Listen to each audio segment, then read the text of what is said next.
আপোনালোকে গম পাইছে কলিয়াবৰ চামগুৰি সংমলৰ অধীনত থকা এই 2 পইণ্ট মাউত গাঁৱৰ এই কৃষক ৰাইজে পোনপ্ৰথমবাৰৰ বাবে জলসিঞ্চন বিভাগৰ যি মানে অশ্ব শক্তি তাৰমানে আমাৰ যিটো সূৰ্য শক্তি আছে তাৰ পানীৰ দ্বাৰা ছঘৰ মানুহে আজি প্ৰায় 4 বিঘা মাটি ধান খেতি কৰিছে।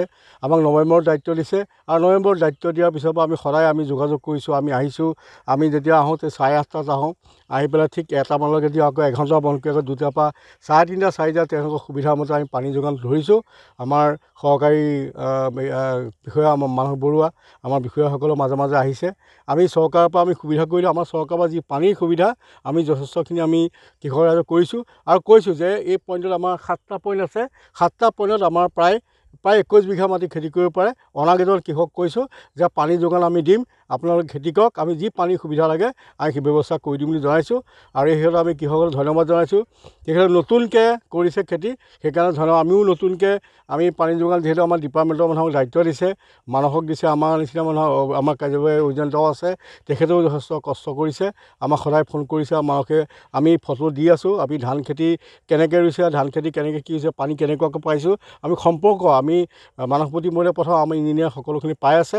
এই চগতে আমি কৃষকক আমি কৃষক খেতি কৰা ব্যক্তিসকলক ধন্যবাদ জ্ঞাপন কৰাৰ লগতে আমাৰ কাৰ্যবাহী অভিযানে যি এইটো ব্যৱস্থা লৈ আমাক দায়িত্ব দিছে তেখেতকো আমি ধন্যবাদ জনাইছোঁ। যিখন আমাৰ বৰ্ড আছে, আমাৰ যিটো আমাৰ সিদ্ধান্ত যে প্ৰায় 21 বিঘা মাটি খেতি কৰাৰ এটা আঁচনি আছে, আঁচনিৰ জৰিয়তে কৰিব পাৰিব বুলি ভাবিছোঁ। আৰু কৃষক ৰাইজৰ ইতিমধ্যে মন খোলচা হৈছে যে আমি খেতি আৰু বঢ়াম আৰু কৰিবলৈ চেষ্টা কৰিম। এই বড়ো খেতি প্ৰথমবাৰৰ কাৰণে কৰিছোঁ। অহা বছৰ মানে ইয়াতকৈও চৰকাৰৰ ফালৰ পৰা যদি সুবিধা হয় বেৰ চেৰৰ বা তাৰ ফেঞ্চিং কাটাৰ কাৰণে, তেতিয়া আমি যদি পাওঁ আৰু ইয়াত কৰি ভাল কৰি কৰিম বুলি আমি আশা কৰিছোঁ। সৌৰশক্তিৰ দ্বাৰা প্ৰথম এইবাৰ কলিয়াবৰত আমি কৰিছোঁ। আমি 3.5 বিঘা কৰিছোঁ। কেইজন খেতিয়ক লগ হৈ পেলাই কৰিছোঁ? আমি 6জন মিলি কৰিছোঁ আমাৰ গোটৰ পৰা। আমি ভেন্দি খেতি কৰিছোঁ, জিকা লগাইছোঁ, বৰ্তমান আমাৰ হেৰিত উঠিছে আৰু কোমোৰা লগাইছোঁ। চৰকাৰক আমি এইফালৰ পৰা ধন্যবাদ জনাইছোঁ। আপোনাৰ কলিয়াবৰ সংমণ্ডলৰ সৌৰশক্তিৰ দ্বাৰা এইবাৰ পোনপ্ৰথমবাৰৰ বাবে ইয়াত আমি বড়ো খেতি কৰিছোঁ আৰু খেতিটো ভালেই হৈছে। পানীৰ আপোনাৰ আমাৰ যিজন চৰকাৰী বিভাগীয় পানী দিয়া যোগান ধৰা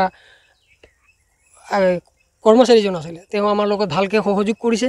তেওঁ বহুত কথা আমাক শিকাই দিছে, তাৰ বাবে তেওঁকো ধন্যবাদ জনাইছোঁ।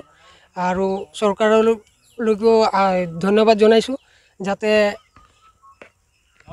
এনে সুবিধা অসমৰ সকলোৱে পায় আৰু যাতে সকলোৱে কৰিবলৈ খেতিলৈ মন আগবাঢ়ে, তাৰ বাবে চৰকাৰে যাতে এনেকৈ সহায় কৰে। আমি ইয়াত বড়ো খেতি কৰিছোঁ। বড়ো খেতি ইয়াত কলিয়াবৰত প্ৰথমবাৰ হৈছে আৰু চৰকাৰে আমাক জলসিঞ্চন বিভাগৰ যিটো সৌৰশক্তিৰ দ্বাৰা যিটো পানী যোগান, সেইটো বহুত ধুনীয়াকৈ ধৰা হৈছে। কলিয়াবৰত এই প্ৰথম নেকি? কলিয়াবৰত প্ৰথম এইবাৰ মানে প্ৰথমবাৰ কৰা হৈছে কাৰণে পানীটো ইমান মানে সৌৰশক্তিৰ যিটো প্ৰকল্প অকণ দূৰত হৈ গৈছে ইয়াতকৈ, সেইকাৰণে অলপ পানীটো প্ৰথম ফ'ৰ্চটো কম আছিল ইয়াত। এইবাৰ যিহেতু প্ৰথম কৰা হৈছে, আমি তাৰ বিষয়ে আমাৰ ইমান জ্ঞাতও নহয়, লাহে লাহে কৰি আমি জ্ঞাত হ'ম। এইবাৰ তথাপিও ধান বহুত ধুনীয়া হৈছে, আপুনি দেখিছে। এইবাৰ 3-4 বিঘা মাটি আমি কৰিছোঁ ইয়াত। কেইজন লোকে কৰিম? 3জন লোকে। সেয়ে চৰকাৰক ধন্যবাদ জনাইছোঁ, যাতে আৰু কি কি ব্যৱস্থা লাগে আদি বৰ্ধন কৰিছোঁ আৰু অন্যান্য খেতিও যাতে ইয়াত কৰিব পাৰোঁ, তাৰ বাবে চৰকাৰে আমাক ব্যৱস্থা কৰি দিয়ে।